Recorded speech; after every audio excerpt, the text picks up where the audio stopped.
Hello, Phoenix and Wren. Today I wanted to give you a recap of my Juneteenth festivities because we was talking about it in the chat, and it's a lot easier for me to talk about it than it is for me to write about it. Anyways, so I wanted to do a Juneteenth event since we did our last event in February, the intimate zone. I had a really good time with that one, like putting it together and everything, but then I came home and I didn't have anything set up or prepared. I was just thinking that I wanted to do the Juneteenth thing, but I didn't have anything to like grab onto, so I didn't grab onto anything. And then I came home and I feel like I just like hit like this big energy vacuum for a few months. But I still really wanted to do a Juneteenth thing, but it looks like I wasn't going to be in New Orleans for it. New Orleans. How would a British person say New Orleans? Riddle me that. But I digress. It looks like I wasn't going to be in New Orleans for Juneteenth. So then I was like, well, maybe I just need to redirect. I'll do something here. I know plenty of people who may want to come, but I was scared because I only kind of know them. They're not like my friends. And I felt like, I don't know, I just had a lot of things on my mind. Most of them were doubt and fear. That's just the truth of it. But I had it on my mind. I planned out the event. I was still kind of like in limbo about whether or not I would do the event at all for like a really long time. The limbo lasted, well, it persisted through last week on Wednesday. It's now Friday after Juneteenth. Last week on Wednesday, I was like, if I'm gonna do it, I should, or I guess it was Monday. If I'm gonna do it, I should send out the invitations. And I kept on telling myself, I already am living in the universe where I'm doing the event. I'm just scary, so I'm just not taking action. But I'm still taking action towards it. Like, I was still planning it out. I was still writing down ideas. I was still making the posters. I sent y'all the posters. But in my head, I was like, if I hadn't sent it, it wasn't confirmed. So finally Monday, I sent it to a few people. A few people are like, I want to go, but I can't pay, or I want to go. And I was like, donations, don't worry about it. But that was also something I was working on, is like, am I charging for these things? I have a personal belief about Black people and getting things for free, reparations, but also just like in a capitalist system, to make everything, to charge for everything is like holding everything up here and then teasing people. Like you're like, donut bobbing, when they hold the donut from the string and you have to catch it with your mouth. It's like you're like teasing people, and it's fucked up, especially especially for Black people who created in America tangibly the literal society that we lived in, like who built these houses, who paved these roads, the descendants of the people who created this world that we're living in and all of the excess abundance that we're able to experience. I feel like Black people should have the first dibs on all of the excess abundance because it was our ancestors who created the excess abundance through their unpaid labor. With that being said, I too am a descendant of one of I too am a descendant of many, many, many Black people who were not paid for their labor. So I feel like it would also be fucked up for me to not get paid for my labor. But then at the same time, is this a labor of love? I want it to be a labor of love. I love doing community service, but I also want to have a career. I want to have a career. I want to have direction. I want to like do something and know I can sustain myself with it. Like I would like to work for a living, I feel like that's honorable. But I'm pretty strict about what I'm willing to work for my living doing. Like, I'm not going to do a bunch of shit for a bunch of other people anymore. Boundaries. So how can I make a living off of the shit that I want to do if I'm not charging people? Especially because the work that I'm trying to do is specifically in service to Black people. That's another major intent. So if my target audience is black people, but I don't want to charge black people, but I do need to get paid, what do? I still haven't figured it out. But I decided to charge for this event. And then immediately someone was like, I want to go, but I can't pay. And I was like, you know what, I guess fuck it. I'll make it donation based, and you can buy a joint if you would like to join. It was a puff and paint garden party. For those who are not in the know. And then nobody filled out my RSVP for like many days. And I was in my head, and I was like, I sent out the invitations, I sent out the RSVP, and nobody's coming. So I guess I'm not doing the event. At first I was scared about it. Like the Wednesday before, I was like, no, nobody's coming. What should I do? And then Saturday came, and I was like, I'm not going to worry. I'm not going to stress myself out about it. If the event is happening, then the event is happening. I actually talked myself through it. I said, I'm going to let the world show me what it needs from me right now. I was trying something different, as Phoenix had mentioned. Instead of trying to do the right thing or trying to figure out what you're supposed to do, I just tried something new, which is I charged money for the event. And I didn't know how that would go, or if anybody would come, or if that would be a deterrent or anything. But I said, I'll let the world show me what it needs from me. If it needs me to hold spaces like this, I'll hold the spaces like this. If it doesn't need me to do that, nobody will come, and that's fine. If it needs me to hold free spaces, then there'll be free spaces. But I'm trying something different. I'm gonna see if I can charge, and see what happens. So the days are moving, the event is approaching. I'm starting to lose faith that it's gonna happen, but I was still in the I'm not gonna worry because I can't. It's not worth it. I have my checklist. I'll go through my checklist. If people are there, then they're there, and if they're not, then that tells me what I need to know. Tuesday night, we had our first RSVP. And then Wednesday morning, second RSVP. Wednesday afternoon, third RSVP, fourth RSVP. So we ended up having, including myself and my mom, 5 people. 6 people? I don't know. Someone couldn't come last minute. And it was beautiful. So now we can finally get into the recap.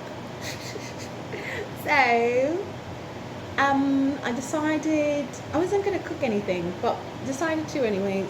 My mom had bought a bunch of ribs, and so it's gonna be a barbecue. It's Juneteenth, so I rubbed down the ribs in Thai curry paste and put some sliced onions and garlic in between the ribs, like sandwiched it together, and wrapped it all in aluminum foil.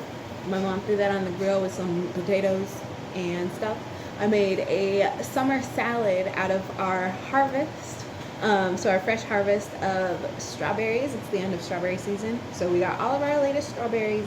I made some quinoa, which I salted and seasoned with wild oregano that we have growing outside, and I got some bok choy that we grew, and I took the white part of the stems and I chopped it up so it was kind of like celery in texture, like crisp and watery.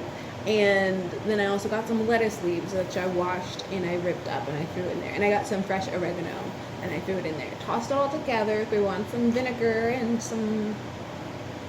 it was pretty well salted because of the quinoa. I think some olive oil and I got some nasturtiums. This was a great touch. So we were growing nasturtiums in the front yard, and those are like edible flowers.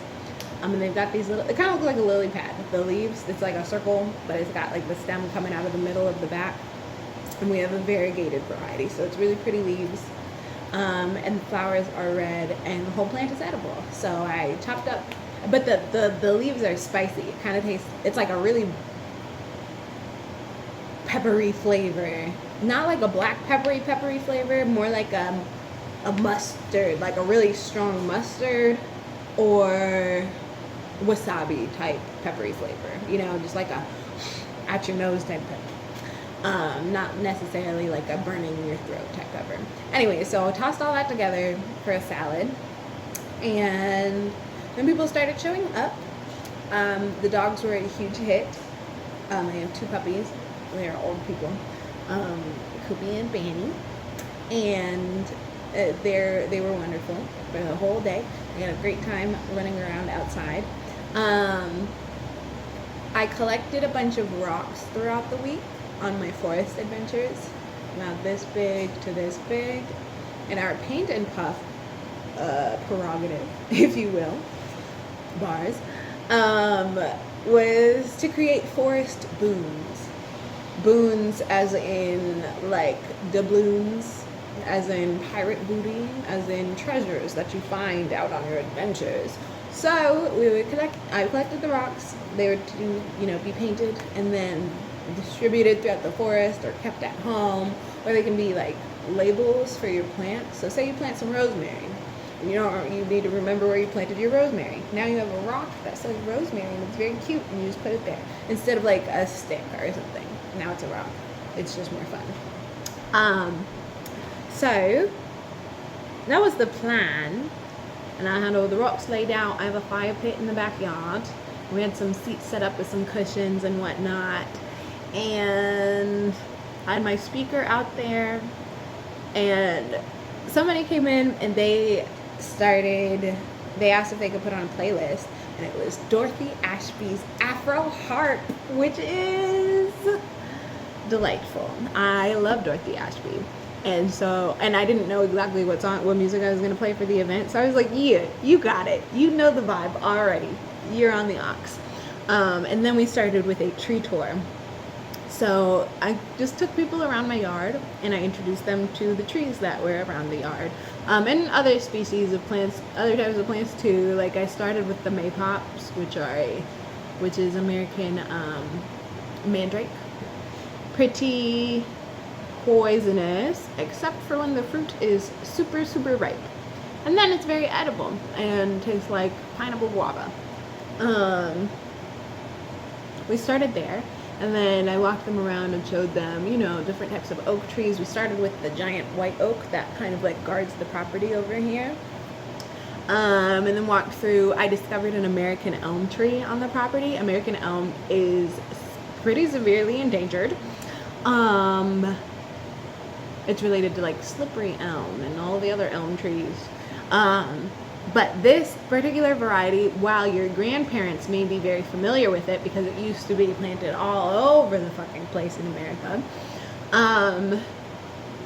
we probably hadn't seen them. Like, I may have never seen one before. Our parents may have never seen one before. Because in the 1950s or so, it used to be very popular, like, plant. People had planted them all over the place, and they were indigenous to this area, but they're just like pretty stately trees.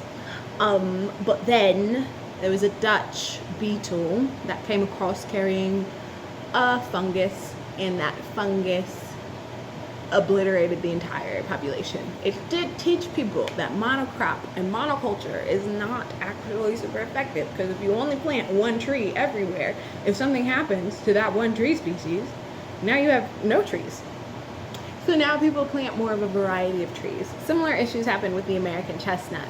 There was a blight that came through and wiped it out.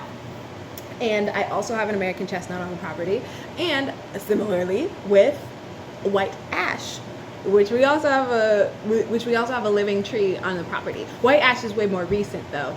That's something that was like, there was a blight due to the emerald ash borers.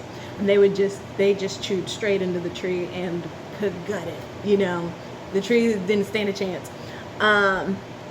Especially because now the bark is open, and now it's susceptible to all types of diseases. So many white ashes are dead, and that sucks because white ashes have a really great root system, like very deep root system, and they have a symbiotic relationship with morel mushrooms. So if you're ever trying to forage morel mushrooms, it's gonna be like super hard to find them nowadays because their best friend is gone. They grew in the root. I don't know what you would call it. I'm gonna call it a root pool. But the area around the tree where the roots extend to, an elder white ash tree can have roots that extend out to like 30 to 50 feet. So you can find morels all up in there. Alas. But I have an American I have a white ash tree, an American chestnut tree, and American elm tree on the property. And I have many, many plans for some forestry works in the future. So I think I'm going to start with those, like preservation work. So I'm going to start with preserving those three and like taking care of those 3 species and seeing if I can help repopulate them. So that was a really fun discovery from the evening. As we were going around, we were just talking and catching up. These are people who were from the hiking group that I'm a part of, which is just like Black people hiking. Love that for us. And we were all talking about like the moss on the ground and the different types of forageables out there and like the acidity of the soil and how and the need for fires, the need for controlled burns and stuff. And I was like, I'm pretty sure these are the people who I'm supposed to do this but I'm pretty sure these are the people that I want to do like some of my forestry actions with. And I really wanted to be able to like make like kind of a club about it, like have a group of people who meet regularly and go out into the forest and help take care of it. Active land stewardship by Black people and by Indigenous people here.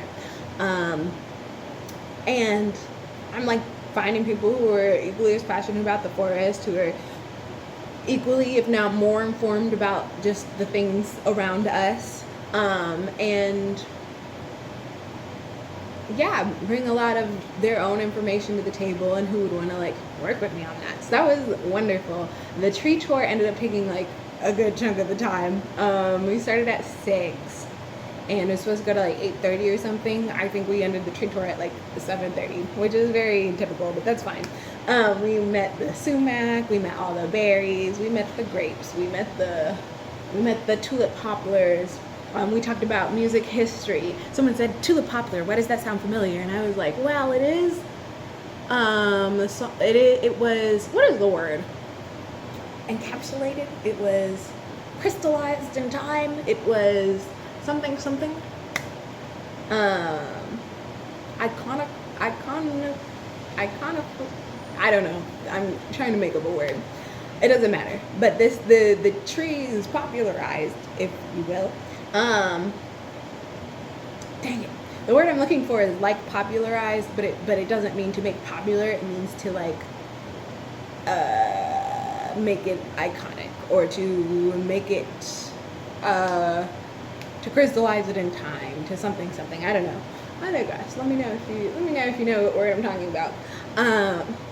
But it was popularized in the song "Strange Fruit" by Billie Holiday, and then which was re-recorded by many people, but most popularly by Nina Simone. It's like the second line of the song, strange fruit hanging from the poplar tree. And so we have a very large poplar tree who is guarding the front of our property. So those are kind of like our 2 mother trees, the white oak and the poplar tree. So we started with the oak and we ended with the poplar and had a great time. And then we went to the back, we had our little food, which was a delicious feast, except for my mom definitely burnt really bad. Like really bad. The, what's it called? The ribs, like to a crisp, charred, bad. I'm talking, the muscle fibers, they were like needles. You could pick it up and you could use it as a toothpick. It almost tasted like bacon or chicharrones or something. Everybody was like, it's okay, it's eatable. I was like, I appreciate you all. You're all good people, because you're gonna sit here and eat these burnt ass ribs. You don't have to. You don't have to act like you can eat it. But they did. They sat there and ate them and complimented us for them. And I was like, y'all are some real ones. I'm going to invite you back and we're going to cook something that's actually good. And then we were just talking for a long time. Playlist switched. There was a bunch of music that I still liked, so that was great. And some new things that I don't know if I like, but it doesn't matter. And yeah, we just talked about life and society and things going on, our interests, our hobbies, I did make sure on our plant tour I was able to squeeze a lot of history in there, which was really happy for me. Black history. We started off the evening. I forgot, before we did our plant tour and everything, we started off the evening with an acknowledgement of I forgot to do a land acknowledgement, but it's okay. We talked about the history of Juneteenth. I read a segment of the edict from that man who finally delivered the message to Texas. I talked about how Juneteenth is not a holiday because some white man told us that we were free finally. It was because Black people rallied around that one day and just started celebrating on that day. They could not be stopped. And it did have consequences. People were, I don't know how much I need to censor myself, but people were axed all over the place, left and right. There were quotes talking from people at the time. Former enslaved people were saying, like, people were just hanging from trees, left and right. You couldn't walk down the street without seeing all of the death around them. But they celebrated anyways because they knew that they had a date to rally around. And so they used that as a tool, and they celebrated and celebrated and celebrated and celebrated until they couldn't be suppressed anymore, And that's how slavery ended, for real. It wasn't because Abraham Lincoln, and it wasn't because of the documentation of Juneteenth. It was because Black people seized their liberation and celebrated it, and through their joy and through their celebration, they liberated themselves. And that's so chef's kiss, juicy, love it. I also spoke a little bit about Sanité, who was a leader in the Haitian Revolution, and she led with her husband and was executed for her work. But I spoke about her a little bit, and I'll send y'all a link, or maybe I'll post it down below, because the information that I learned about her was from Chronicles of a Zoe. I know that Juneteenth is about Black Americans, but I feel like Black American culture and Black Haitian culture are very intertwined, and if we're talking about the pursuit of Black liberation and the celebration of it, and I feel like it would be very remiss to not reference Haiti, who did it first. You know what I'm saying? They had that spirit and they ran with that shit. And that spirit, that torch, is something that is passed on. And that's something that we can carry on today. So I love that for us. And then also, when we got to the wild oregano on the property, which was in our salads and whatnot, that is very closely related to za'atar, which is commonly referred to as common thyme, but it's in the oregano, marjoram family. It's more closely related to oregano, and to what we have outside. It looks just like it and smells very similar. And in the 1950s or 60s, the Israeli government is not really government, banned the propagation and the cultivation and the harvesting and the tending to of that plant. Meanwhile, za'atar is a cultural inheritance of Palestinian people. It's something that you're taught how to harvest from your grandparents. You cook with it, you eat with it. The practice of picking up the plant, of being able to identify it, of picking it up, of smelling it, of feeling it, of cooking with it, of teaching your family about it. That's something that's very precious to the Palestinian people, but also just that is very representative to me of the beauty of our relationship with the land. We are a part of nature very intrinsically. If you think about all the other species on Earth, they have different plants that they rely on for sustenance, And we do too as humans, but we get so caught up in agriculture and development and the fact that we can pick and choose and exploit and do whatever we want. We can create our own reality that we forget who is there for us already. We forget that we can meet and engage and protect and all of that. And so I want to call attention to how colonization removes our capacity to have those relationships with the land. Through colonization, through is not real occupation of Palestine and through the declaration of that plant as illegal. Well, actually, it was a protected plant. It was really shady. They declared it as a protected plant, which means that nobody can interact with it. If you see it, you cannot pick it. But you also can't plant the seeds.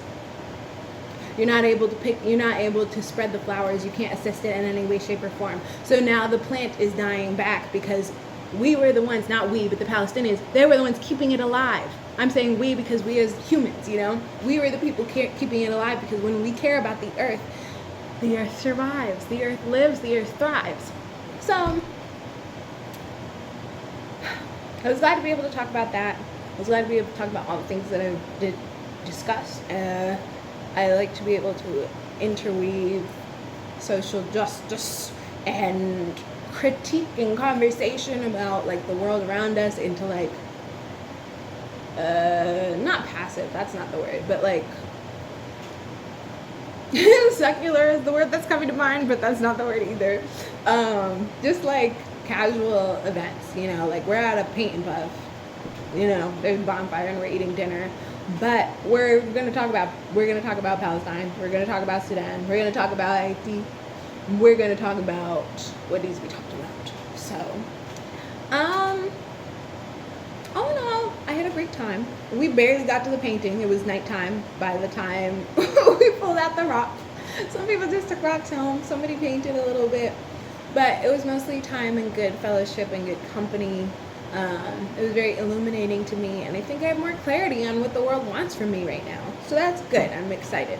I have lots of things in the works. Lots of things in the works. My brain was like, oh, I can do that. I can do this, you know. I can work with this. So, I'm excited to continue down a path. As the path makes itself, we'll see. But yeah, so Juneteenth, had a good time. And I am looking forward to more things. How was your Juneteenth? Let me know. I hope you have a good one. Bye.